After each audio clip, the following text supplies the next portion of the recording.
And I've taken in other steps. We're getting equipment so I can do even more of a better job. So I have an IR camera that'll help me determine difference in building materials, so I can identify if there's any faulty wiring, missing insulation, or areas where I should test with a moisture meter for leaks. Yeah. And of course I have a moisture meter so I can identify if there's any leaking that's going on. I have the radon machine so I can identify if you're living in a home that is just not healthy for you. Yeah. So these are the things that I feel that I bring to the table over and above some other inspectors. Yes. Hello, I'm Tijuana Evans. I'm a wife, a mother, a Christian, a boss, an entrepreneur. As you see, I wear many, many hats. I'm a successful and blessed woman. Hello, and welcome to Let's Talk with Tijuana. Today, I have a very special guest, Bryan Cooper. He is a phenomenal inspector, and he's going to tell us a little bit about inspections and what the inspection entails. Welcome, Bryan. How are you? I'm doing good. Thanks for having me. Yes, and thanks for agreeing to talk to us about this. Inspections are very, very important, and a lot of buyers just don't understand the process. So that's why I wanted you to come and tell them a little bit about what you do, why it's important, how much it is, and just everything about it. So, what's the name of your company? Cooper Home Inspections. Great. And tell us a little bit about home inspections. What does it entail? Well, home inspections is a comprehensive visual inspection of most of the major systems in the home. Okay. So we're looking at electrical, we're looking at the plumbing, we're looking at the structure of the home, and things like that. Okay, all right. And so when you're looking at those major components, what exactly are you looking for? Well, it depends on the component. So we're looking for any potential faulty wiring when it comes to electricity and the electrical panel. If there's things like breakers that are double tapped, things like that. Structurally, if we're looking at any problems with the foundation, so we do go into the crawl space. If you have a crawl space, sometimes it's a slab, so we're looking for any cracking and things like that in the slab. Okay. With the plumbing, of course, anything simple like leaks. Okay. What about a roof? Do you actually inspect roofs or no? Well, I have a drone, and some roofs, depending on the pitch, are difficult to walk and unsafe to walk. Right. So I do have a drone that I do use to look at the roof. So it's hard to tell sometimes the age of a roof. Sometimes we get that question a lot. Yes. But we are looking for any defects, cracking, curling, missing shingles, things like that. Okay. And of course, depending on the material, if it's usually shingles, composite shingles, or metal roofs, looking for rust and things like that. Okay, all right. And so a lot of times when I'm doing home inspections, the inspector will come and he'll give us a reading on the AC unit. Explain that whole process. Well, there's not any one particular number that is a magic number, but the HVAC system or industry uses what they call a delta T, which is really a difference. There's an equation, but it's the difference in the temperature between the return air and the supply air. Okay. And usually, things online, you'll see that you want to look for a range between 16 and 22 degrees Fahrenheit. Okay. 10 to 20 degrees. I don't like to see anything more than 15 degrees. Once it starts getting higher than that, that's when I get more concerned and do some more investigation. Okay, and why is that? Because that'll tell you that there may be something that's not quite working correctly. Okay. Because anyone who has lived in a home and is concerned about either cool conditioned air or hot conditioned air, depending on if it's summertime or the wintertime, they're more concerned with how it feels. And sometimes how it feels inside isn't a quite accurate reflection of the temperature. Okay. So that it gets kind of interesting trying to make that determination and how you feel comfortably, and everyone feels comfortably differently. Yeah. So that's why it's more of a concern to us to make sure that what the thermostat is reading is accurate to what the inside temperature and how it feels is. Okay, all right. And so who typically pays for a home inspection? Typically, it is the buyer. Yes. Typically. And we do have sometimes where the seller might hire us to do an inspection because they wanted to know in advance prior to posting or listing their home. Yes. What issues an inspector might come up with, Yes. so to get kind of ahead of the game. Yeah. So typically it's the person who's buying the house that employs us. Yes, and that's absolutely right. As it relates to listing a home, I usually try to recommend for my listing, my seller actually, to have a pre-home inspection. I know that those home inspections are usually not as detailed, or are they? Well, mine are the same. Okay, so you do I one. don't, I don't, for lack of a better term, dumb it down any just because it's the seller. Yeah. So I provide the same quality inspection for a seller or a buyer. Okay, wonderful. That's great. So, Bryan, what is the cost of a home inspection?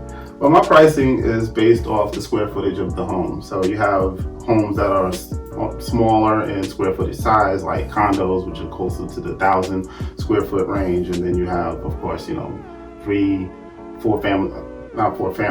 bedroom houses that are closer to the 3,000 square foot range. And my pricing is based on the square footage. So it's on average about $400 to $500 within that 1,000 square footage to 3,000 square foot range. Okay, and so of course those homes that are larger than 3,000 square feet. Yeah, my pricing is just based on the square footage. Got so I you. just go by a price list that I have. Got you.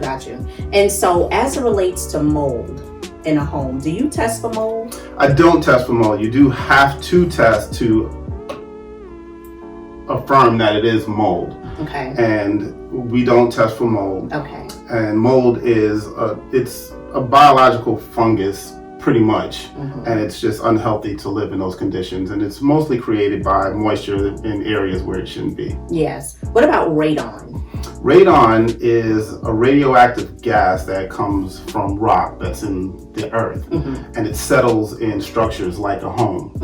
And it is cancerous, or can cause cancer if you live in it. Yeah. So I do test for radon. You do? I do. Good. Is there an extra fee for that? Yes, radon is on, I charge $130 for that fee. Okay. For that service. Okay, and what's the process of having a radon test done? It's a 2-day test, well, minimum of 48 hours, and I have a device that I set on the lowest floor living area of the structure, and I have to let it sit there for 48 hours before I can then go and get the readings off of it. Okay, and what type of a reading are you looking for? Anything less than 4 picoliters. Got you, perfect. And so now termites. I get asked all the time, well, what's the difference between a termite inspection and a home inspection? There's a huge difference. There is a huge difference, and I do not do termite inspections. Okay. Termite, it's a different licensing that you need for termites, and they are looking for insects and damage that it causes from that. I can determine some of the damage caused from insects, but I don't inspect specifically for termites. Okay. And so now with all of that, like your radon test and your full home inspection, how long does that typically take? If you get radon with it, of course, that is a 48-hour test, and I can't get those results to you until, of course, 48 hours later at the earliest. So the turnaround time for the inspection report, though, is next day. Gotcha. But the state requires us to have it to you in 2 business days. Okay. But I try to get it to my clients the next day because I don't like sitting on reports. Well, great. We don't like you to sit on them either. Yeah, those are very detrimental, especially when we're trying to get everything done between that due diligence period. Right. So we appreciate, that you want to get that out. Yeah. The other thing is when after you've performed your inspection, right? What's the next step from there? I know that after you've completed your inspection, you'll call in the buyers and the agents or whatever. And then what do you do from that point on? Well, after I have that one-on-one time and we walk around the home on the inside as well as the outside, then I let them know that they will most likely get the report the next day. And I work on that report that day. Yeah. And then I email it to both the client as well as their realtor if they have one. Yeah. And that is definitely a time for the buyer to be able to ask any questions that came up on that report, or you can point out specific things. So that's definitely a crucial time when a buyer should be at that property during that inspection time. Would you agree? I do agree. Yes, yes. But I do also tell them that, yes, you can call me even after the one-on-one time. If you had any questions about the report once you've received it, which sometimes that happens. You think of more things, and that they can call me anytime. Yeah, good. And so what made you decide to pursue a home inspection career? It wasn't anything that I specifically decided to do. I kind of fell into it. I have a background in computer science, and I've been doing IT type stuff for most of my working career. And for personal reasons, in approximately 2011, I stepped away from that industry, and I was looking for something new to do. And my mother actually introduced me to another guy that was looking to do that was doing home inspections. He was looking to bring someone on, and this was in Virginia. And that's how I got started into home inspections. And then I moved here to North Carolina about 2 years after that, and I've been doing home inspections here since. Okay. And how do you become a home inspector? What do you have to do? Well, you have to get licensed, and with that licensing process, you have to get some training. So I took training to, of course, become studying, and then I had to take a test to get my license. Got you. So do you have to go to school for a certain length of time, or? Not any particular certain length of time, but you do have to have the prerequisites to qualify to then take the test. So with that prerequisite is some schooling. And so overall, as an inspector, as a home inspector, why should someone choose Bryan Cooper and his company to inspect on behalf of them? That's an excellent question. And what I would say to that is the relationship that I try to create with the client. I don't want it to seem like it's just something that you've hired me to do and then that's it. I did my job, here's the report, and you have good luck with everything. I understand from someone who's purchased a home, even as an inspector, sometimes I think, why should someone have to hire me for like a new construction property? But things aren't created perfectly all the time. So I really try to do a real good job in presenting as much information as I can to our client. And yeah, sometimes you think you shouldn't have to have one. So me specifically, I think is because I feel like I go the extra mile in having that care in providing that information to you. And I've taken in other steps where getting equipment so I can do even more of a better job. So I have an IR camera that'll help me determine difference in building materials, so I can identify if there's any faulty wiring, missing insulation, or areas where I should test with a moisture meter for leaks. And of course I have a moisture meter so I can identify if there's any leaking that's going on. I have the Radon machine so I can identify if you're living in a home that is just not healthy for you. So these are the things that I feel that I bring to the table over and above some other inspectors. Yes, and I have to agree to that. Bryan does have a lot of different, I'm not going to call them gadgets, but that's an accurate term. Tools and gadgets that he has to be more efficient with his home inspection. So he is definitely an excellent home inspector. Thank you. And I highly recommend him. And Bryan is going to provide his contact information, because the other thing too, just because you're already in your home doesn't mean that you can't still have a home inspection. You might have some concerns about something. So you can call him, even if you're currently a homeowner. You can call him and he'll be able to assess any issues that you may be experiencing or any concerns that you may have. Especially with Radon, because Radon is odorless and Yeah. you can't see it. That's and right. So you could be living in a condition with radon and not know it. And that's right. And so that definitely helps. And I don't charge anything extra for the use of all of my gadgets, and especially the not the radon, but the infrared scan comes standard with every inspection. Yes. Okay. Great. Great. So, Bryan, would you please provide our viewers with your contact information? My phone number is 704-774-9658. And my email address is Bryan, that's Brian, at Cooper Home Inspections. Inspections has an S at the end of it, .com. Well, Bryan, thank you so very much for stopping by and giving us all of this great information about home inspections. One last thing you did say, you mentioned about new construction. Mm-hmm. And a lot of times people feel that because it's a new construction home, that they don't have to have a home inspection. Mm-hmm. But I'm here to tell you that home inspections, regardless if it's new construction or existing, it's very important because anyone can make a mistake and it can be a defect in the home that we just don't know about, and we would want to call on an expert who would be able to point those issues out and be able to tell us what's going on with that home. So yeah, home inspections are good for existing as well as new construction. I'll give an example also.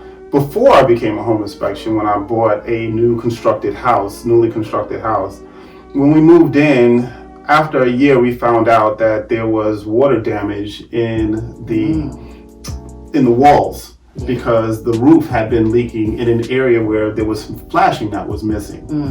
And it was leaking, and it was a 2-story home. It was leaking from the roof down in between the walls all the way into the garage. So it was in areas where you really couldn't see. Right. And once we identified that that's what was going on, and we found where the area was just a small section of flashing that was missing on the side of the home, I walked around the neighborhood and realized that piece of flashing on every home that was the same style as mine was missing. Wow. So it was a case where the same people were building the same houses over and over again, therefore making the same mistake. Yeah, look So, at them. There's reasons why even on a new construction home you would need a home inspector. Absolutely. And to mention, when I bought that home, I did not get a home inspection because I felt the same way, and that's before I became a home inspector. Wow. So take it from an expert, an inspector. You must get, I'm not going to say you must, it's highly recommended that you get a home inspection. Thank you so much for tuning in with us on Let's Talk with Tijuana. We're looking forward to your comments, your questions. Please subscribe, like, and share. And once again, be blessed, believe, and you shall benefit.